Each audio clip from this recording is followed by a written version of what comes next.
किसी भी देश में कोई भी संकट हो, हमारा ईमानदार प्रयास होता है कि हम फर्स्ट रिस्पॉन्डर बनकर वहां पहुंचे।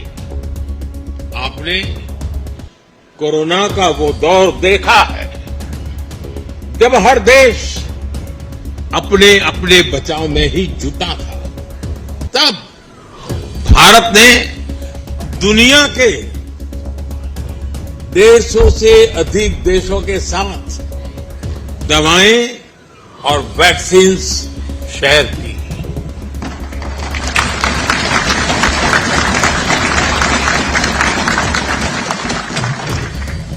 मुझे संतोष है कि भारत उस मुश्किल दौर में गयाना की जनता को भी मदद पहुंचा सका। दुनिया में जहां जहां युद्ध की स्थिति आई, भारत राहत और बचाव के लिए आगे आया। श्रीलंका हो, मालदीव हो, जिन भी देशों में संकट आया, भारत ने आगे बढ़कर बिना स्वार्थ के मदद की। नेपाल से लेकर तुर्की और सीरिया तक जहां जहां भूकंप आए, भारत सबसे पहले पहुंचा है। यही तो हमारे संस्कार है। हम कभी भी स्वार्थ के साथ आगे नहीं बढ़े। हम कभी भी विस्तारवाद की भावना से आगे नहीं बढ़े। हम रिसोर्सेज पर कब्जे की, रिसोर्सेज को हड़पने की भावना से हमेशा हमेशा दूर रहे हैं। मैं मानता हूं, स्पेस हो, सी हो, ये यूनिवर्सल कॉन्फ्लिक्ट के नहीं बल्कि यूनिवर्सल कोऑपरेशन के विषय होने चाहिए। दुनिया के लिए भी ये समय कॉन्फ्लिक्ट का नहीं है। ये समय कॉन्फ्लिक्ट पैदा करने वाली कंडीशंस को पहचानने और उनको दूर करने का है। आज टेररिज्म, ड्रग्स, साइबर क्राइम, ऐसी कितनी ही चुनौतियां हैं जिनसे मुकाबला करके ही हम अपनी आने वाली पीढ़ियों का भविष्य संवार पाएंगे।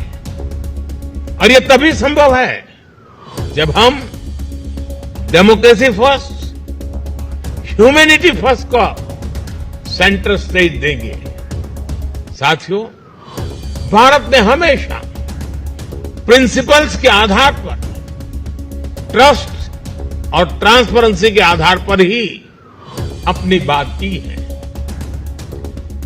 एक भी देश, एक भी रीजन पीछे रह गया तो हमारे ग्लोबल गोल्स कभी हासिल नहीं हो पाएंगे। तभी भारत कहता है, एवरी नेशन मैटर्स। मैं फिर दोहराऊंगा, एवरी नेशन मैटर्स। इसलिए भारत आइलैंड नेशंस को स्मॉल आइलैंड नेशन नहीं बल्कि लार्ज ओशन कंट्रीज मानता है। इसी भाव के तहत हमने इंडियन ओशन से जुड़े आइलैंड देशों के लिए सागर प्लेटफॉर्म बनाया। हमने पैसिफिक ओशन के देशों को जोड़ने के लिए भी विशेष फोरम बनाया है। इसी नेक नियत से भारत ने G20 की प्रेसिडेंसी के दौरान अफ्रीकन यूनियन को G20 में शामिल कराकर अपना कर्तव्य निभाया।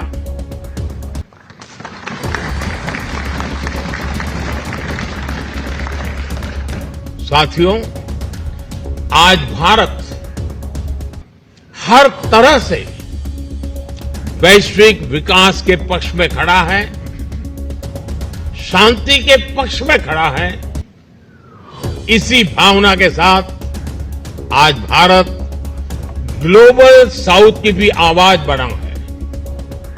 भारत का मत है कि ग्लोबल साउथ ने अतीत में बहुत कुछ भुगता है। हमने अतीत में अपने स्वभाव और संस्कारों के मुताबिक प्रकृति को सुरक्षित रखते हुए प्रगति करने का प्रयास किया है, लेकिन कई देशों ने एनवायरमेंट को नुकसान पहुंचाते हुए अपना विकास किया। आज क्लाइमेट चेंज की सबसे बड़ी कीमत ग्लोबल साउथ के देशों को चुकानी पड़ रही है। इस असंतुलन से दुनिया को निकालना बहुत आवश्यक है।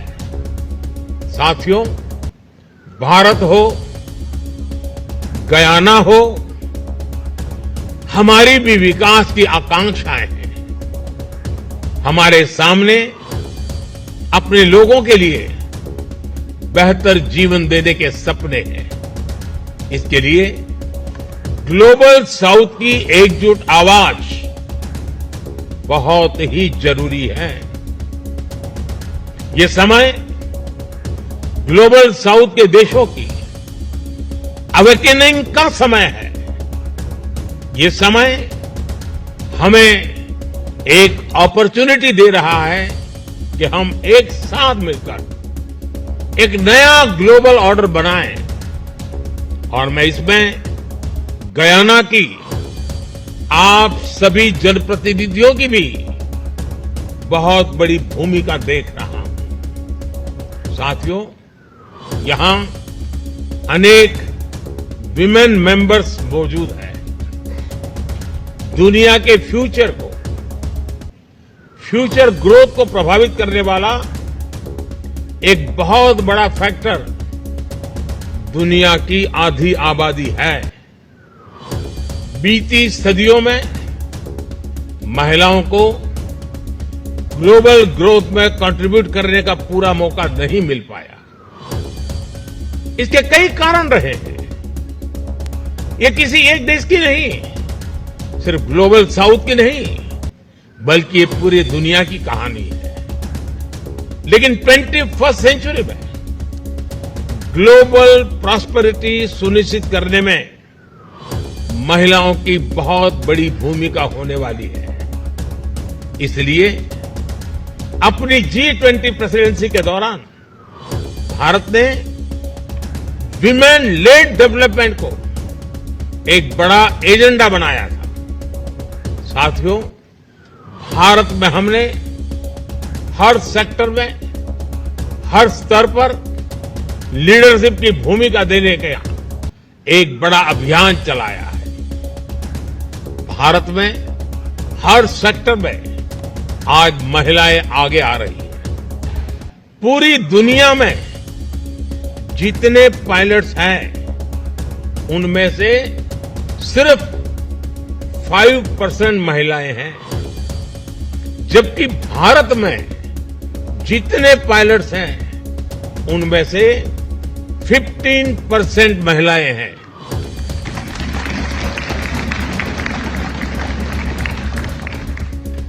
भारत में बड़ी संख्या में फाइटर पायलट्स महिलाएं हैं। दुनिया के विकसित देशों में भी साइंस, टेक्नोलॉजी, इंजीनियरिंग, मैथ्स यानी स्टेम ग्रेजुएट्स में 30-35% ही विमेन है। भारत में ये संख्या 40% से भी ऊपर पहुंच चुकी है। आज भारत के बड़े बड़े स्पेस मिशन की कमान महिला वैज्ञानिक संभाल रही है।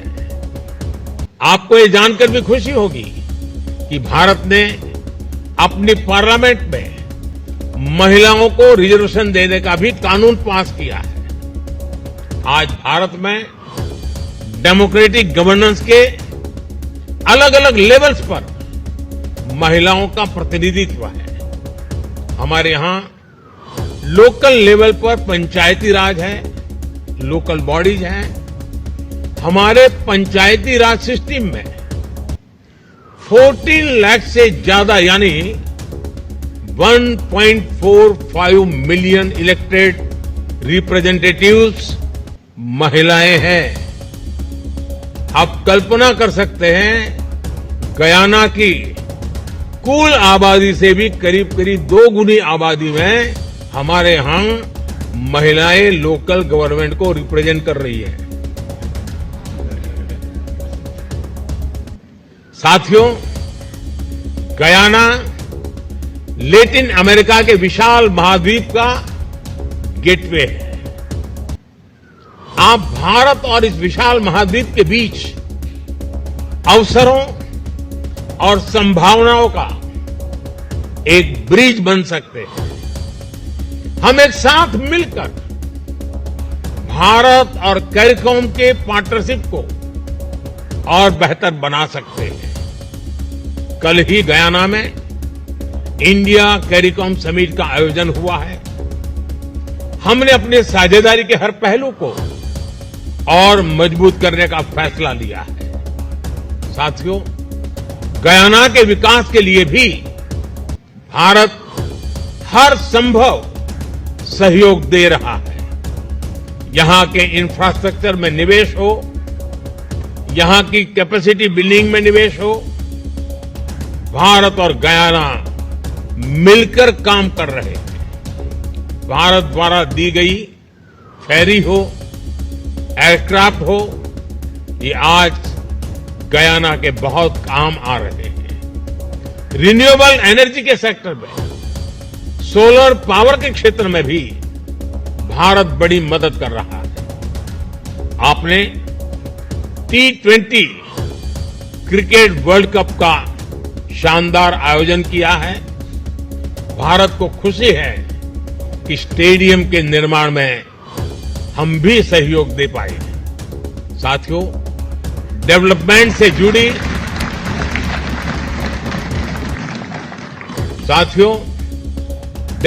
से जुड़ी हमारी ये पार्टनरशिप अब नए दौर में प्रवेश कर रही है। भारत की एनर्जी डिमांड तेजी से बढ़ रही है और भारत अपने सोर्सेज को डाइवर्सिफाई भी कर रहा है। इसमें गयाना को हम एक महत्वपूर्ण एनर्जी सोर्स के रूप में देख रहे हैं।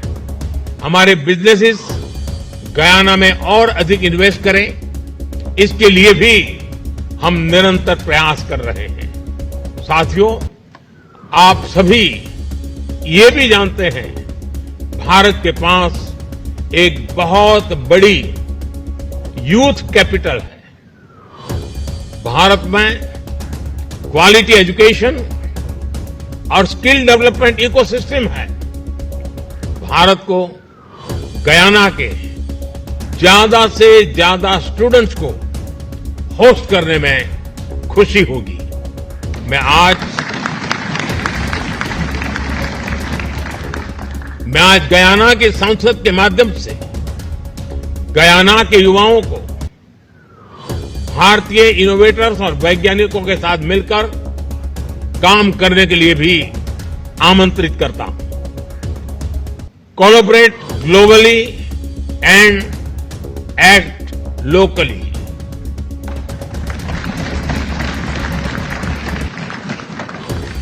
हम अपने युवाओं को इसके लिए इंस्पायर कर सकते हैं।